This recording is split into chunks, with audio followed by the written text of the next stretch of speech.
So I'd like to talk about how machine learning is going to change the economy and society in general, and a little bit about what machine learning is and what it does. 10 years ago, smartphones were a rare sight, and today we can't live without them. New technologies appear all the time, but there are actually very few that fundamentally change the way we live. Things like electricity, cars, television, personal computers, the internet are examples of such technologies. And machine learning is a new technology that, for most people, is just starting to enter their awareness. But it's actually something that is going to change people's lives and how things work as much as these previous technologies have. And one important thing to notice is that each of these technologies sets the stage for the ones that come after.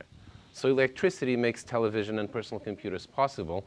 Personal computers, in turn, make the internet possible. And in fact, machine learning, in some ways, is the inevitable consequence of something like personal computers and the internet. In particular, machine learning is the solution to the problem of infinite choice that the internet created. Back in the days when there was no internet, if you wanted to buy a book, you could go to Barnes & Noble, and you could have maybe 50,000 books to choose from. But with the internet, you can go on Amazon, and you have millions of books to choose from, which of course is humanly impossible.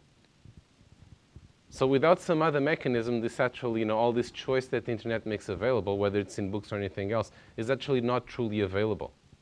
So the solution to that problem is machine learning. What Amazon does is it learns a model of you from the data that you generate on its site. And then what that model does is it predicts what books you would like to buy. And then out of those millions of choices, that model actually does 99.9% of the choosing and gives you just maybe 10 things to choose from, and then you choose the last one. And it's not just Amazon that does this. Every e-commerce merchant worth its salt does something like that. Netflix uses it for movies, for example. These things are called recommender systems, and what they do is they recommend things for you. And these are, for example, Netflix's business, 75% of the movies that people watch come from the recommender system. And a third of the things that people buy on Amazon come from the recommender system. So this makes a very big difference. Now, this actually is not just, so online is obviously one world where this is happening extensively. It's not just, the obvious things like Amazon or Netflix, but it's like, tweets, are chosen by machine learning. Facebook updates are chosen by machine learning. Search results are chosen by machine learning. But it also happens offline. Things like, for example, Walmart uses machine learning to predict, out of all the bazillions of goods that it could store, which ones they will have in the stores, and also exactly where to put them. And even things like jobs. More and more companies use machine learning to select job applicants. So the machine learning is actually the intermediary between the company and the person who wants to work for it. Things like medical treatments.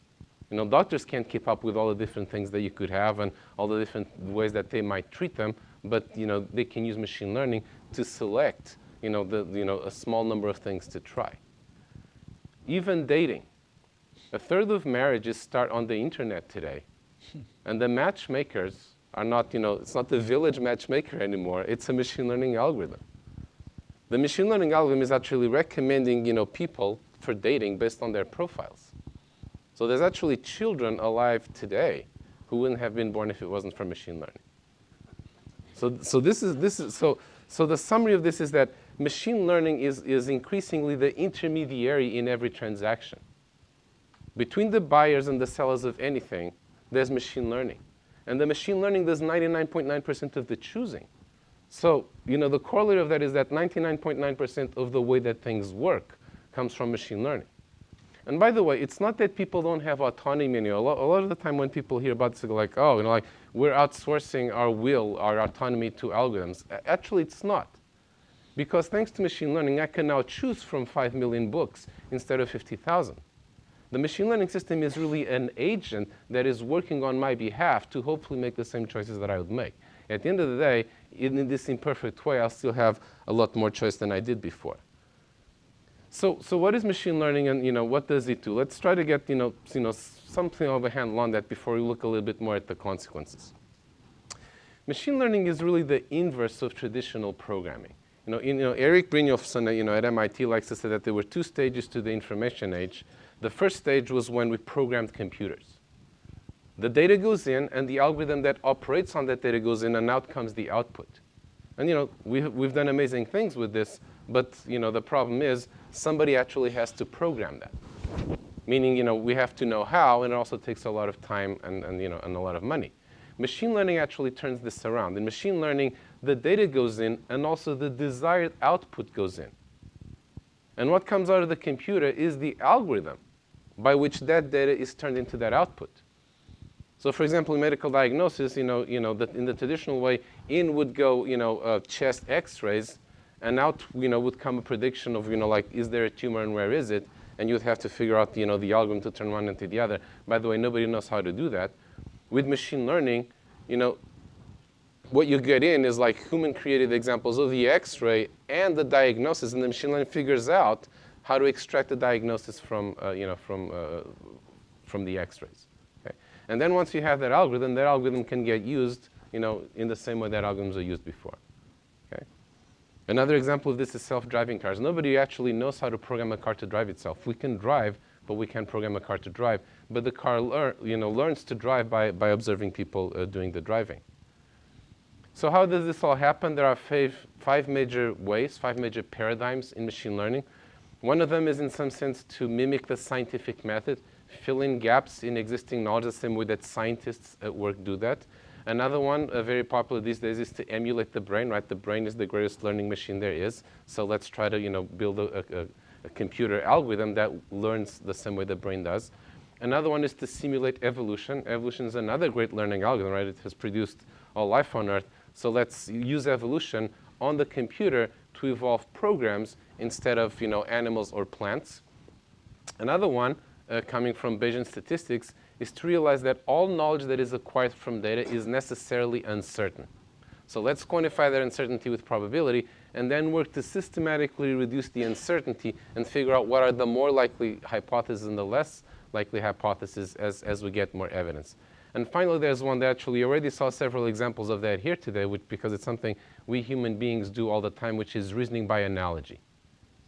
When we're faced with a new situation, we try to find similarities between that situation and the ones that we knew in the past, and then try to transfer the knowledge from the past that we know to the present that we don't. And associated with each of these ways of learning, there's a paradigm in machine learning. And machine learning is not only very important and useful these days, it's also quite fascinating because each of these paradigms has its roots in a different area of science. And so, in the process of learning machine learning, you can learn all of these things. So, one of the paradigms is the symbolists. These are the people who try to, essentially mimic the scientific method on a computer. It has its origins in logic and philosophy. And also, each of these tribes has its master algorithm. A master algorithm is a general purpose learning algorithm. It's something that in principle, and in fact there are theorems for these algorithms showing that this is the case. If you give it enough data, it can learn anything. It can learn any function. So the master algorithm of the symbolist is something called inverse deduction. And the idea in inverse deduction is to look at induction, that's what we're doing here, as the inverse of deduction in the same way that addition is the inverse of multiplication, or integration is the inverse of differentiation.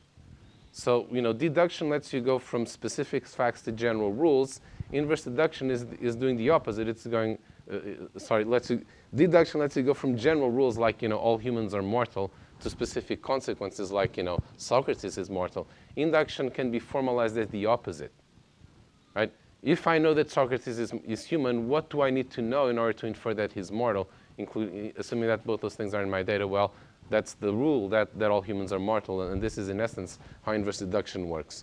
The connectionists are the people who want to reverse engineer the brain. They, of course, have their roots in neuroscience, and their master algorithm is backpropagation. So like the way connectionism works is all the knowledge that you have, everything that you've ever learned, is encoded in the strengths of the connections between the neurons in your brain. So backpropagation is an algorithm for changing the strengths of the connections. And in essence, the way it works is it looks at how much error you're making at the output, like how off was your prediction, and looks at changing each of the weights up or down, in order to reduce that error. And does this repeatedly for all the weights in an efficient way. Then the evolutionaries, these are the people who simulate evolution on the computer to evolve programs. They, of course, have their roots in evolutionary biology, and their master algorithm is genetic programming. Is to have, programs represented by trees of, routine calls and subroutine calls. And then what you do is you evaluate how fit a program is, meaning how well it does at the task that we want it to do. And then what you do is you pick random nodes, pick random subtrees, and swap them. You do crossover a little bit in the same way that, that real genetics does this crossover. Then the Bayesians, of course, come from statistics. And their master algorithm is to do probabilistic inference using Bayes' theorem. That's where they take their name from. So Bayes' theorem is what tells us, the probability of the hypothesis that we're interested in based on the evidence that we have. And finally, the analogizers, they have their roots in many different fields, but mainly in psychology.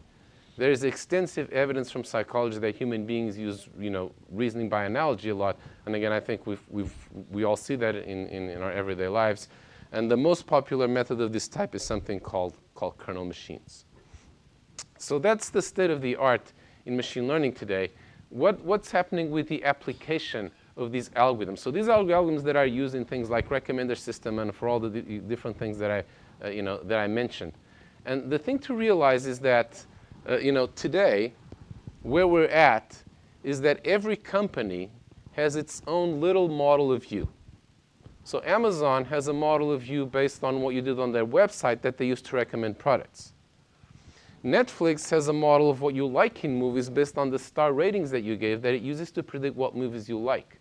And, and Facebook has a model of you, and Netflix and Twitter has a model of you, and so on and so on. But the problem with all these models is that because they're only based on a sliver of data about you, they don't really know that much. They're already incredibly valuable, but they really, in terms of how well they know you, they're pretty terrible. Where we're rapidly moving to is in consolidating these data streams into one big data stream about each one of us. And then from that data stream, we learn one model of you. It's no longer a bunch of little separate models, which is quite ignorant and limited. It's a model that actually learns from all your life. It's a model that learns from everything you do. And of course, day by day, more and more, of what we do gets captured in data, and so more and more of that can be used for learning. And in the limit, you can imagine recording your entire stream of consciousness using something like Google Glass. And in fact, this is something that, the pioneers, some pioneers are already doing. And then when you learn a model from all your data, you get something that is dramatically more powerful than what we have today. Imagine all the think of all the variables that characterize you, like your tastes, your aptitudes, your professional interests, your hobbies, like your friends, your family, your relationships, all of these things. And now think of how all these variables depend on each other. Right? Right now, nobody actually has a very good model. Maybe your best friend has a good, model of you. But once we have something like this, then that model will actually know you better than your best friend. It will be able to predict each of any of these variables from any of the others. And so once we have a model like that, what that model is going to do for all of us is that we are in this world where, yes, we have all this information that computers and the internet create for us, but it's too much. It's information overload. We need something on the other side to deal with information overload. The model is going to deal with the information overload for you. Most of their information is going to be handled by the model, and then you only have to deal with what comes after that. And I would expect that this will quickly become more indispensable than our smartphones. Right?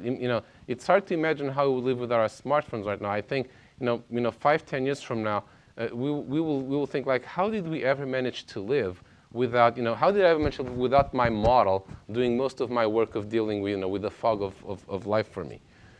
And you might think, well, this is a little bit creepy to outsource your life to a model like that, right? Like why would I want to do that, right? I want to make the decisions myself. But actually, if you think about it, this is actually not a new notion.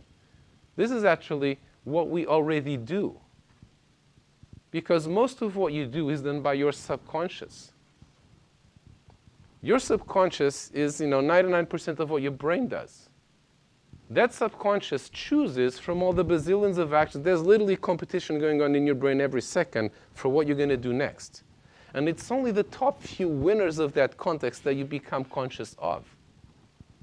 So this notion of having something that makes most of your decision making for you under the hood is actually not new. It's what your brain already does. So your model is just going to be the next logical step of this. The difference, of course, is that it's not going to reside inside your skull. It's going to reside outside your skull. Some people call this the exocortex. The exocortex is the part of your brain that is outside your skull. And something as simple as a notepad. A notepad is a piece of exocortex. You write something down and you don't have to remember it anymore. A hard disk is also a piece of exocortex, a bigger piece of exocortex.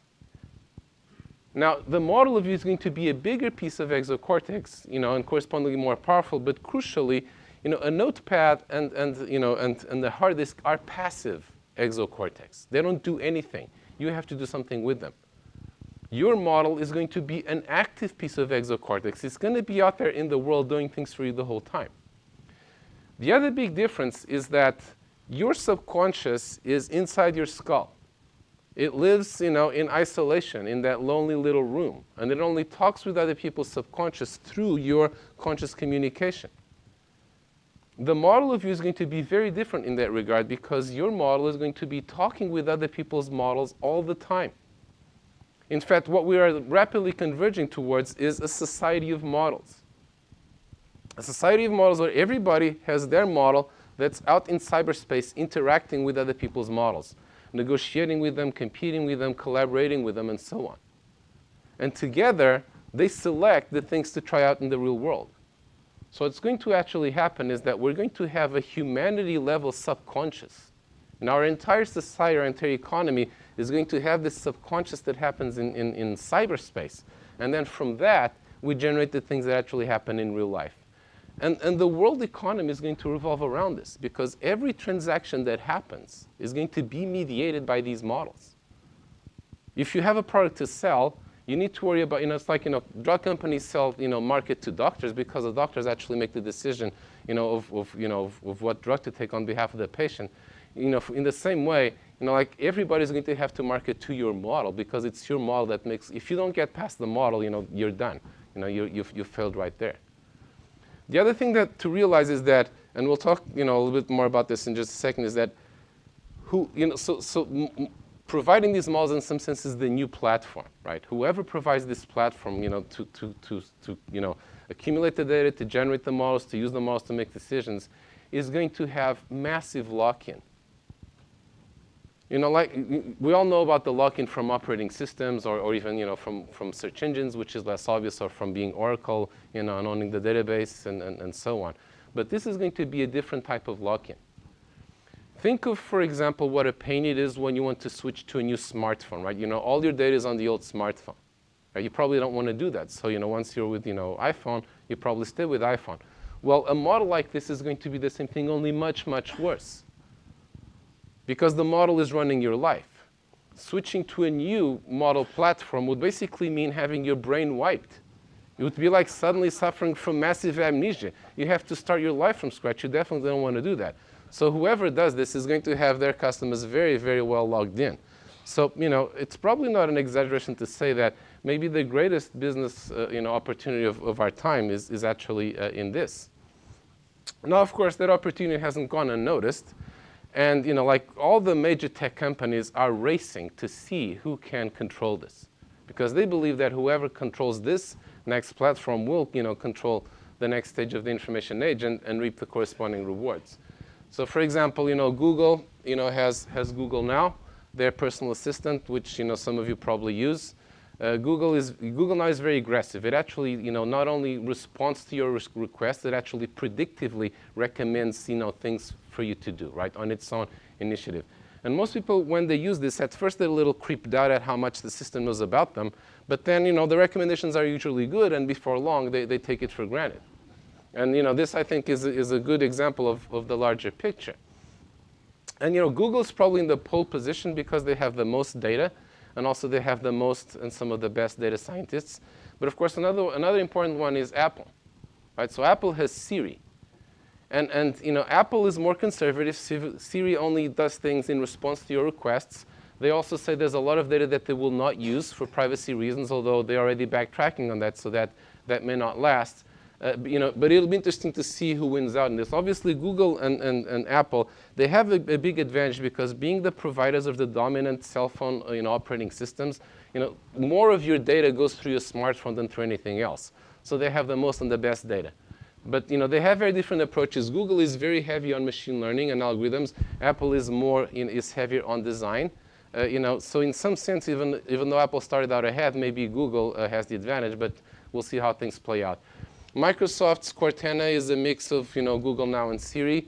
They're also quite advanced in this, more than people often give them credit for. Facebook has something very interesting called, Facebook and Amazon were latecomers, but, and again, there's many others, but they both have kind of like their interesting, new angles on this. So what Facebook M does is that behind the scenes, when you make a request, some of the time, the request is actually handled by people, by real flesh and blood human beings. You just don't know. So what the system is doing is it's a very good way to make the transition to this more intelligent and automated future is to use people while they still have to be used. And at the same time, the machine learning systems are sitting in the background observing what these humans do and trying to do the same. And once the machine learning can do as well as the humans, then it takes over from them. Okay? And Amazon, of course, has the Echo. The Echo, sits in your house and, listens to basically everything that you say and do. It can, you can ask it to play music. You can ask it to order products. But again, you can easily imagine, and definitely Amazon wants to do this, the Echo growing into something that is the center of your life. Everything that you do, basically runs through it. Again, you have to remember that, maybe I shouldn't have called this Echo. Maybe I should have called it Alexa. Echo is the device that sits, in your kitchen or in your living room. But the Echo is really, a software system that, could be on any number of different devices. So does this mean that, the game is over? One of these companies, is going to win it, and, there's really nothing left for the rest of us to do? Well, actually, no, not at all. The problem is that, these players, as powerful as they all have a conflict of interest. They all make their money from selling something. Like, for example, Apple sells gadgets and Google sells ads. Now, Sergey Brin says that Google wants to be the third half of your brain. And that captures pretty well what they want to try to do. Again, it's this notion of the exocortex. But here's the thing. Do you really want the third half of your brain constantly trying to show you ads? Probably not. Right? You want to be able to trust the third half of your brain as much as you trust the first two. So I would argue that what you need for that is a new kind of company that has a business model that is native to solving this problem, as opposed to these companies that have different models that come from very different things and are kind of trying to adapt to this world. I'd argue that you would need is something like a data bank. Right? In the same way that a bank will store your money and invest it on your behalf, your data bank will store your data. It will learn and maintain a model of you from all that data, and then it will use that model on your behalf. And its commitment is that we'll never use your data and your model against your interests. Now, of course, this is not foolproof, but you yourself are not foolproof, and and banks, right? Banks are not foolproof either, and we still use them, right? So once upon a time, the idea of putting all your money in a bank seemed very risky and very strange. And now it doesn't, of course. And I think the idea of having all your data in a data bank, once, in a few years' time or a decade, it will seem like a completely, trivial and obvious thing to do. So once you have that, right? So let's suppose that such a company exists. Like we all have our data banks, they learn our models. Then you can go to town. So let's say, for example, that you're looking for a job. You push the Find Me a Job button on LinkedIn, and your model immediately interviews for all the open positions that suit your specs. Your model talks to the model of the hiring companies, and the more promising ones, are the ones that actually try out in real life. While one copy of your model is doing this, another copy can be, buying a car for you, researching all the specs and haggling with the car dealer bots so you don't have to. And let's say at the same time you want to find a date. Well, 1,000 copies of your model will each go on 1,000 dates with 1,000 other people, right? And we'll report back, here are the people for whom the dates really turned out well, right? Those are the ones who actually should try to talk with in real life, right? Today, they try to predict from your profile, but, your profile doesn't have that much information. What you actually need is actual simulations of dates. And by the way, this is already happening. Because people, they have these little, bots to try to, do little dialogues for them, right? Because, it's more efficient than doing it yourself, So, except that the bots are very simple, but the path by which we're going to get there is already clear. And, sometimes these things won't do what you want. So somebody might recommend a job or a car or a date that doesn't turn out well. But the whole point of machine learning is that then the system will learn from those poor results and hopefully will do better next time. So it's going to get, better and better as we go along. Now, what do you need to make this happen? You need three things. The first one is you need all your data in one place, which sociologically is problematic, right? So there's certain obstacles around it, but technically, actually, it's not problematic at all. All you need is what is called a proxy server. You need something that you install on your various devices, and then everything goes through that proxy server before it goes on to Google or Amazon or whatever. And then once that proxy server starts accumulating all your data, then you can start to learn it. The next thing that you need is better learning algorithms. So the algorithms that I just described are each of them suited for some problems, some types of data. But if you really want to learn a fully integrated 360-degree model, you need a type of learning algorithm that is capable of combining all those things. And we don't have that yet, but it's something that a number of us have worked a lot on, and I talk about it more in my book, The Master Algorithm. The master algorithm being exactly the kind of learning algorithm that will be able to learn this combined model of you. We're probably not going to have that within the next few years, but we will have something that's more than good enough for the kind of thing that we are talking about here. And finally, and perhaps the hardest problem is what is known as the cold start problem. The cold start problem is that, for example, when you create a recommender system, it's not useful until people have put in, for example, star ratings for movies. But they won't put in those ratings until they've used it. So there's this chicken and egg problem. And this is where the existing companies have a big advantage, right? Google and Apple already have a lot of data. But there are, I think many possible ways to solve this problem while not being Google or Apple. For example, you could offer people more privacy than they have now. All you have to do is persuade people to install the proxy server, and then you're in business. And one persuasive argument for this is like this proxy server will maintain your privacy in a way that all these cookies and all these companies aren't maintaining it. Another one is to say if you use this, you will always be able to easily move it to another provider. So make people aware of the lock-in problem and help them fight it. And of course, that way you yourself won't get locked in, at least in the beginning, but it's a way to get in. Another way, for example, is to provide a better interface, a more unified interface, than the thousands of different apps that we have. So none of these is a slam dunk, but there are clearly many ways that you could imagine going about this. And Bill Gates famously said that a breakthrough in machine learning would be worth 10 Microsofts. And Microsoft is worth, whatever, 400 billion. So 10 Microsofts would be $4 trillion. So if somebody actually solves this problem, it could be, the world's first $1 trillion company. If you ignore Saudi Aramco and when they go on the market. So it could be, it could be one of these existing players, or it could be somebody that starts this. Since I wrote the book, I've been contacted by a lot of different people who have startups, who have, who have ideas on doing this. And there's going to be a lot of experimentation, for example, in terms of the business model of these things. Like, will it be a subscription fee so there is no conflict of interest? Will it be something else? I think there's a lot of different things to be tried here, and one or some of them will succeed. Now, even if your game is not, and by the way, if you just think that one of the existing players is going to win, then maybe you should invest in it, because it may be worth hundreds of millions now, but once this happens, it's going to be worth, trillions. But even if you're not in that game of providing the platform for this, There are many, many, like this has implications for just about what everybody does. So, just to give one example, these days what you have on a smartphone is a bunch of standalone apps, and each one of them tries to hog your attention and keep you as walled in as possible. In the future, this is going to, because of this is going to turn around, 360 degrees. Because your model is the middleman. The apps, and again, this is what all these companies are trying to do, right? It's like the apps don't talk directly to the user anymore. The apps only talk to the model. And the model chooses what app to use for what and how to combine them. So I don't need one app to, pick a restaurant, another app, to find my way there, et cetera, et cetera.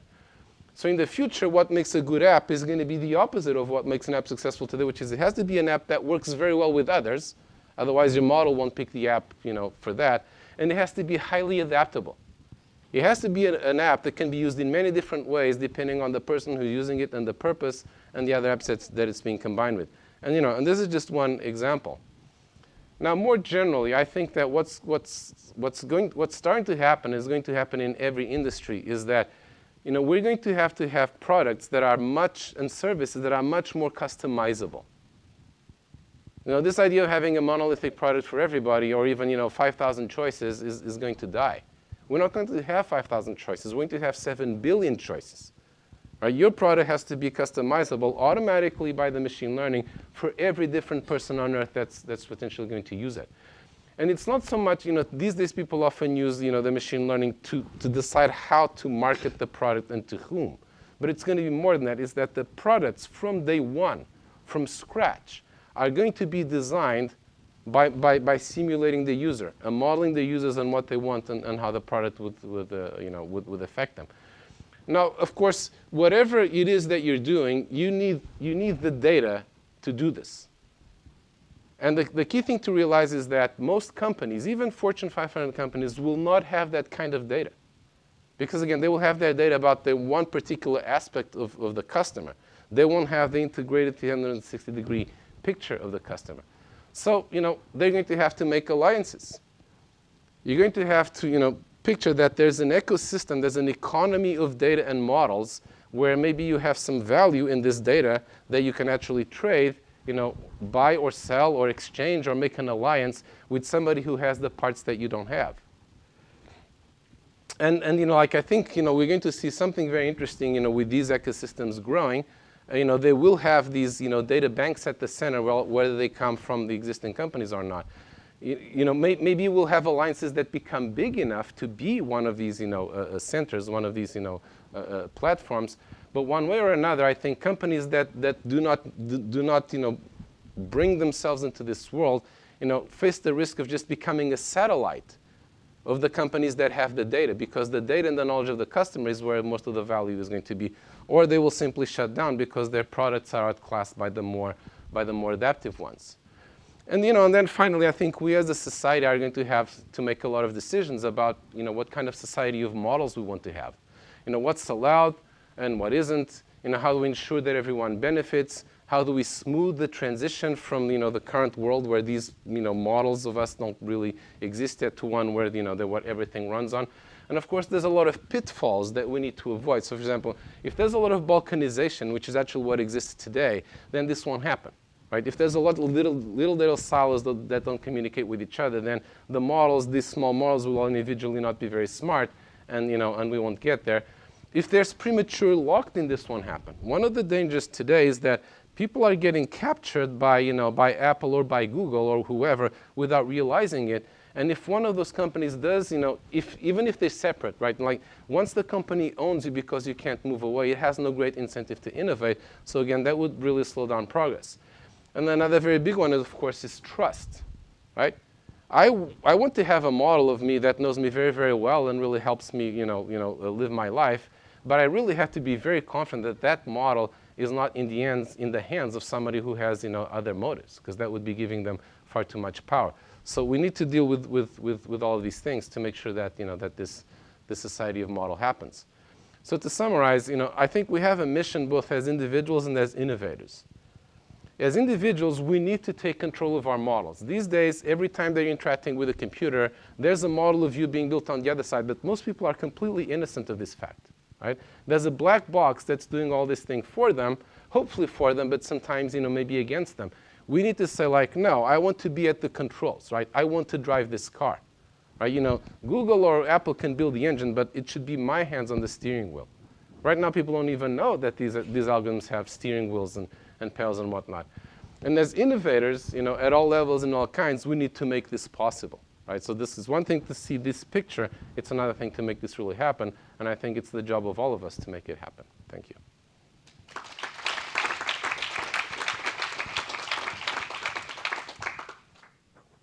Lots of questions. Wow. I don't know where to start. Yeah, go ahead.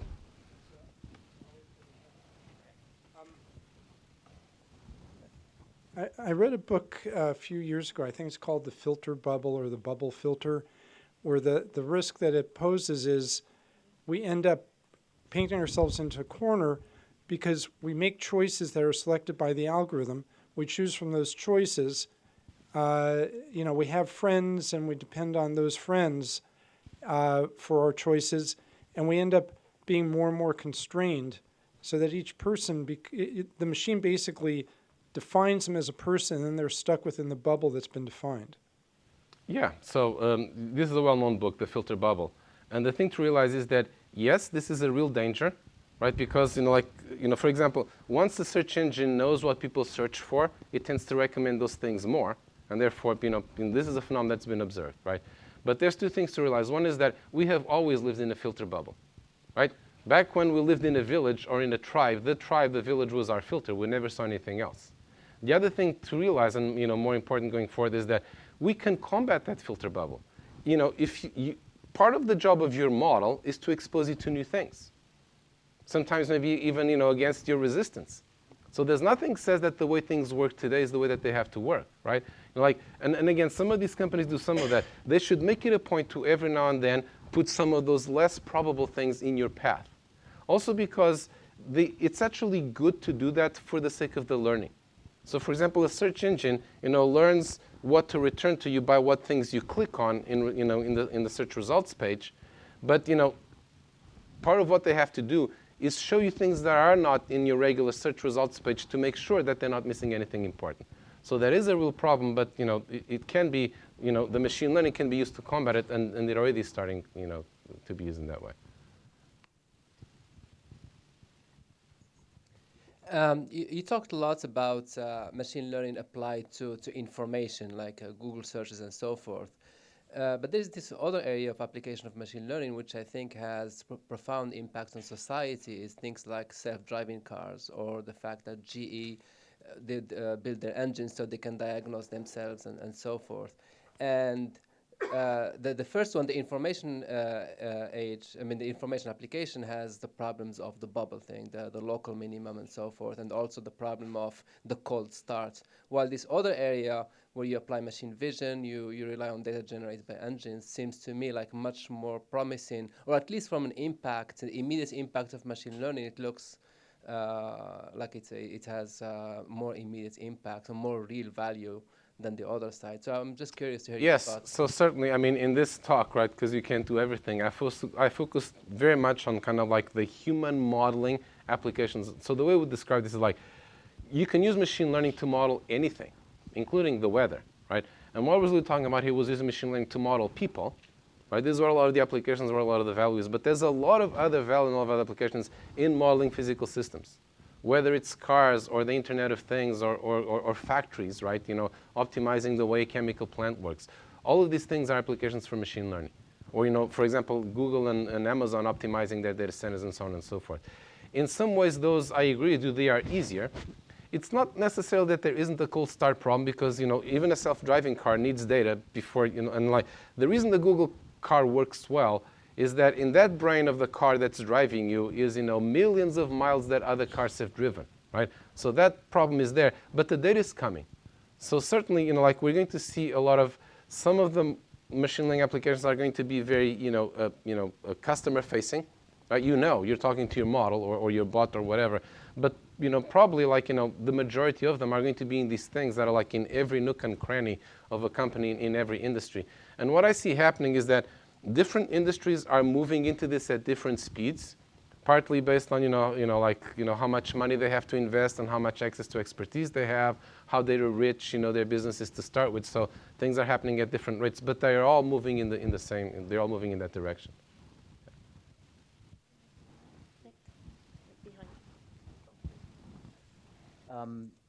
What's the most constructive and interesting way to think about monopoly and antitrust in a machine learning age? You talked about the exocortex lock-in, and I very much agree. That's an interesting example. There's another dynamic, which is that the core fuel for new intelligence in machine learning, for artificial intelligence, is data. It's data and computing power and algorithms, but data really is the primary fuel. And if you put on the lens of who has the most data and the most valuable data for learning, it's a small handful of huge platforms. I mean, maybe 4, 5, 6, 7 platforms, maybe a few intelligence agencies you'd add in. Those organizations are going to be capable of a fundamentally different level of intelligence than other economic players. And it would seem to put the question of monopoly, even though some are going to be offering machine learning services for free, like Google through TensorFlow, and undoubtedly most of them will, it puts that question in a more significant social light. And I'm just curious how creative ways to approach that question. So this is definitely an issue, right? There is the danger of that happening. And I think, one way in which we might combat that is just by, antitrust, right? And another one is by, regulating things like, like data being movable, right? Today, everybody takes it for granted. Like, I could have my money at Wells Fargo and then transfer it to Bank of America tomorrow, but that's not the case with my data, right? My data is on the Amazon cloud. It's not that easy to transfer it to Microsoft, and they're not trying to make it easy. I mean, some better than others, like Google, for example, is better than some of the others about this, but, all of them within certain limits. So one solution to this, in some sense, the backup is by regulation and by passing laws or adapting laws to this problem. A better one, however, would be if things happen more organically, by, for example, there's a history in a lot of technology markets of, initially they're not open because everybody's trying to grab their advantage and hold on to their customers and not talk with each other's systems. And going all the way back to IBM, for example, who didn't want to play with anybody because, they own the market, so why should they? But then what happens over time is that, usually the weaker players, because they're falling behind, then they start being more open because it's that or die. And then once those are being open, well, then everybody prefers that, so then they rise to the top, and everybody else has to start doing the same. So I'm hoping that some of that dynamic will happen here. I think another thing is that if people become more conscious of this, they will demand, right? They will say, well, I'm going to pick the cloud that actually gives me the most portability, right? And then some of that, I think, is, new kinds of, companies, as just described. Another one that people have talked about is things like, data unions. Right? In the same way that labor unions were created to even the balance of power between bosses and workers, right? And in many cases, they succeeded brilliantly at that, or even too much, right? You can imagine having something like data unions. Precisely, like knowledge is power, right? So you and I have 1,000 friends on Facebook, but Facebook has 1.7 billion, right? That's the problem, right? So how do you even that out? Well, maybe all of us form a union, or we form a union of, like 1 million or 1 billion like-minded people, and then that union is going to do data mining on the behalf of the customers in the same way that the companies are doing it about the customers. So we all share experiences, with, think of TripAdvisor, right? I should actually be able to get personalized recommendations from me, right, by pooling data with the people who have the similar, tastes, travel patterns, et cetera, and so forth. So I think hopefully some of this will happen organically, but if it doesn't, there's always the, the regulatory backup.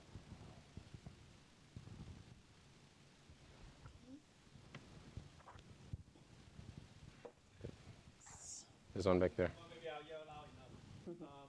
I don't know if you ever watch Star Trek. I'm tracking myself, and there was one of these classic episodes was, there are two civilizations fighting their war on computers, and they realize the casualty. So I would like to. They realize what? They basically, whoever the losing side would have a computer number, say how many millions of your people are dead, and you walk into a box, just kill that million people. So what's the analogy here to what we're talking about? I was wondering, you think that kind of future would happen? Well, I think, I'm not sure I fully understand your question, but, like somebody famously said, I forget who it was, like, military historian, that, wars are, all wars are the result of of lack of information, right? I mean, if the Japanese knew just how big the mistake was that they were making bombing Pearl Harbor, they would never have done it, right? Or pick any war, right? Or, like maybe an even better example is World War I, right? Like, how did everybody walk into that, right? If they knew what they were walking into. So if you, think of this in terms of game theory, right? If you improve people's, think of this, cyberspace of models interacting with each other, right? A lot of bad things will happen in cyberspace, and as a result, a lot of wars, right, will be fought in cyberspace, and as a result, not in real life. Because, if I lose that war in cyberspace, I realize that, no, I don't want to fight it in real life, so I won't. I will use whatever other options I have. So in a way, what this whole system does is it reduces those information asymmetries and those information deficits, which will cause, hopefully, those large mistakes to no longer be made. Now, of course, as we saw in the previous talk, is like a lot of these things are intrinsically unpredictable. So, in some ways, having a system like this will dampen some of those things. On the other hand, it also creates the opportunity for new, swings that didn't exist before. So, I think, we will be living in interesting times.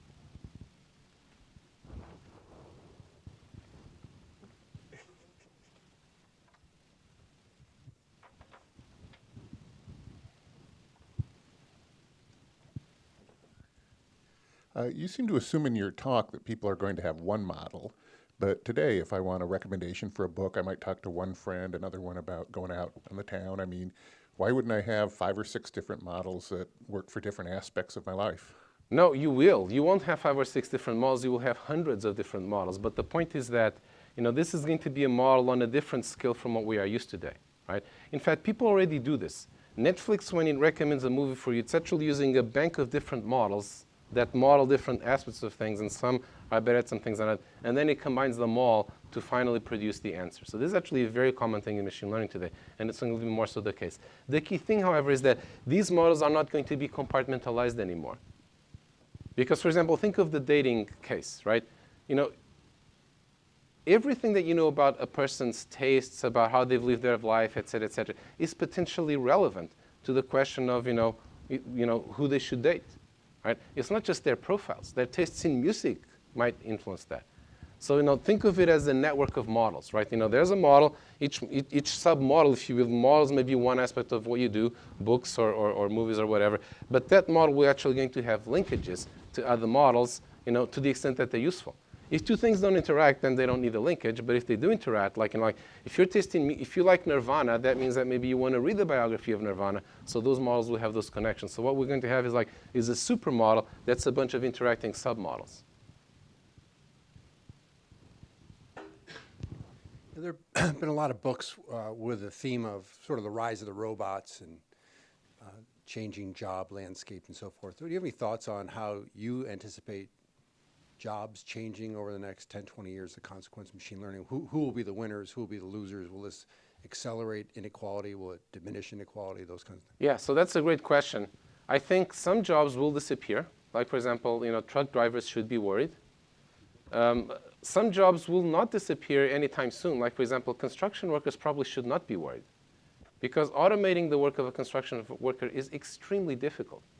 In fact, one of the lessons from the 50 years of AI is that we thought that the blue-collar jobs would be the easy ones to automate, and the white-collar ones, the hard ones. It actually turned out to be exactly the opposite.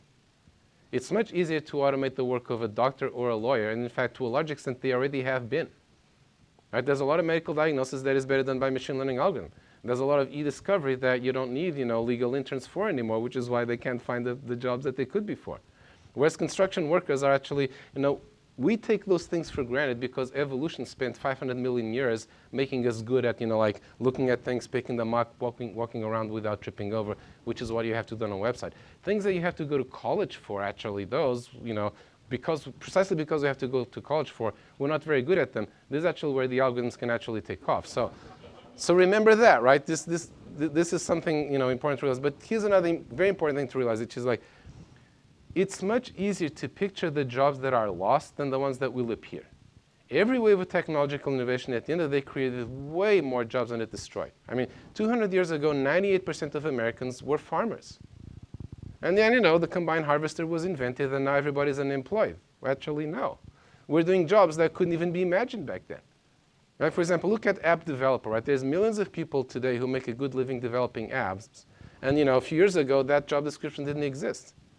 With AI, for example, one of the things that's going to happen is that as computers get better at understanding natural language, everyone will be able to program computers. These days, there's this huge, part of the picture in the jobs market is that there's a dearth of jobs for some workers, but then you ask the companies, they say oh, we are dying for qualified workers. That's what's keeping us from growing. It's people who know computer science who can program.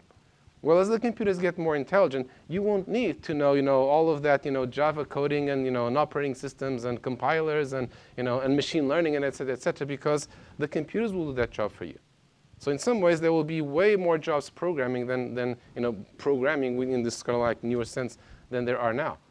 The other thing to realize is that what's going to happen, I think, with most jobs is not that they're going to either disappear or appear, is that they're going to change. And again, another thing to realize is that when you automate something, it becomes cheaper, which, number one, increases the demand for it. Number two, increases the demand for the complementary goods and services. And lastly, it just puts more money in people's pockets.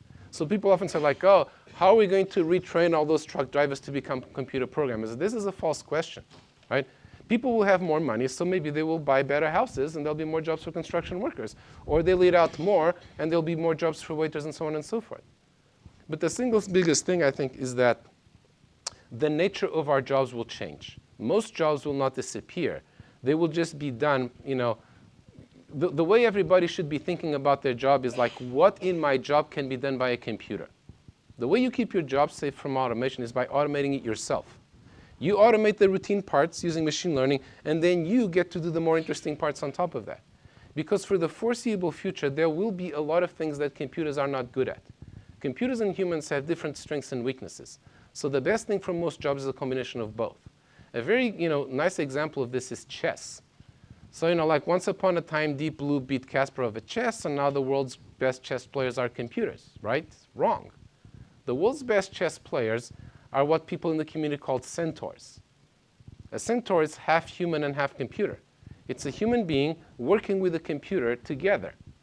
So the computer, does a lot of things very well, but there's a lot of common sense knowledge and intuition and integrating information that it doesn't have.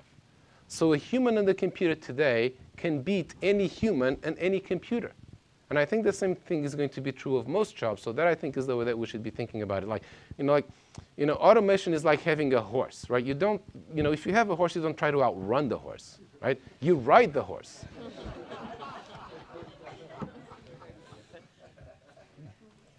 I find it interesting to note that in parallel to the rise of machine learning, there's also now a focus on quantum computing. What do you see the correlation between these two? Well, I think in machine learning, we have an appetite for unlimited amounts of data and unlimited amounts of computing. So every progress in computing, whether it comes from quantum or something else, is something that we can use. There's one particular type of quantum computing which is particularly interesting for machine learning, which is what D-Wave does. It's this thing called adiabatic quantum computing, where what you do is you're optimizing a function, and you can escape from local optima, which is the bane of machine learning and AI is local optima. You escape from local optima using quantum tunneling. Now, there's a lot of controversy around D-Wave and whether that's really happening or not, but if it is happening, it's something that we could definitely make very good use of. Another important aspect to this is the following. If you compare the power of computers with the power of the human brain, for the first 50 years of computer science, computers were not even, the greatest supercomputer on Earth is the one inside your skull. We're actually now at the point where, in terms of computing power, it's, depending on how you measure things, it's pretty even. The thing, in terms of the number of, operations per second that, that your brain can do versus, a Google data center. The thing where it's still incredible, where computers are astonishingly behind human beings, is in energy consumption, which is, again, something where quantum computing could really help. Your brain consumes about 20 watts of power, which is, less than most light bulbs. In fact, it's a pretty dim light bulb. So, if somebody calls you a dim bulb, it's a compliment, right? It means that you're very energy efficient, right? If you use the most advanced, neuromorphic computing chips and try to build a brain out of that, it's been estimated that that would consume more power than the city of New York for just one brain.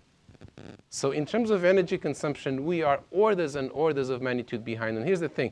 We can squeeze a lot of that out of semiconductor technology with lower voltages and a bunch of other stuff, but that's not going to be enough. At the end of the day, to reach something like the energy efficiency of the human brain, we're going to need new computing paradigms. It could be quantum computing, it could be optical, it could be DNA. A lot of these things are being explored, and more and more of them, I think, will be the answer. You previously spoke about the different tribes. Can you offer a little bit more on the types of problems that some may be better at, or if there is a war between them and somebody will win out, or there'll be a symbiotic agreement of some sort, or if we are like in different areas like medical sciences, the evolutionaries are better suited, and if they should think about them differently depending on different areas of interest? Yes, so there are definitely different problems that these different types of learning are better for. So for example, symbolic learning is the only one that learns composable knowledge, meaning rules that you can then chain together in different ways to do very different things from the ones that you've learned. The connectionist backpropagation is very good for the credit assignment problem, or maybe it should be called the blame assignment problem, because it's deciding what to change when something goes wrong. The evolutionists can learn structure, right? So in connectionism, the architecture of the network is a given, right? You just tweak the weights, right? Evolutionists can actually come up with the structure of that brain, right? Bayesians are the ones who have the best way to handle uncertainty. It's computationally very heavy, but you can, with the other methods, you don't necessarily get the right probabilities out, which could cause you to make mistakes, when you combine those with your utilities and make decisions. And the analogizers are the ones that can learn from the least data and can make the farthest generalizations. So for example, apropos of quantum computing, Bohr's first theory of the atom was based on an analogy between the atom and the solar system, where the nucleus was like the sun and the electrons were like the planets. This kind of leap, right? This is reasoning by analogy. So taking knowledge from one domain and applying it to another one, this is something that only the analogists can do. So each of these, tribes has something that it's much better than the others at. Now, they all tend to think, that they have the answer, and in the end, they will win, right? And decade by decade, one or the other is on the ascent. Like right now, deep learning, which is a form of, deep learning is just neural networks with many layers. It's what's on the ascendant, but next decade, it'll be something else.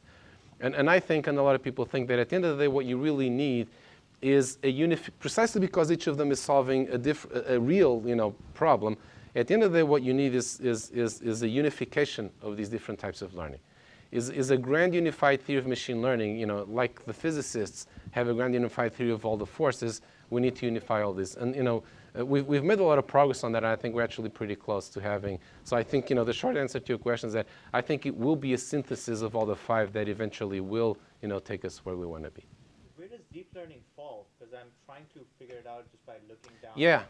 So deep learning is a type of connectionism, right? So connectionism is building models that are inspired by how the brain works, and that's exactly what deep learning is, right? So deep learning takes its name from the fact that when in the first coming of connectionism in the 50s and 60s, what they had was models of a single neuron.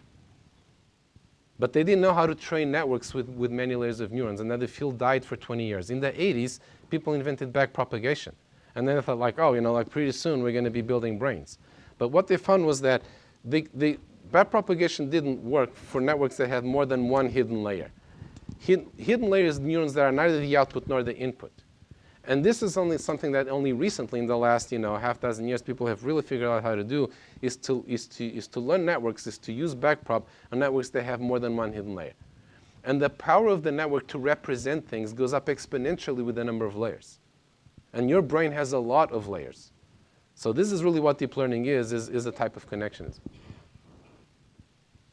In the interest of time, we might have to cut questions there, but let's thank Pedro again for his talk. Thank you.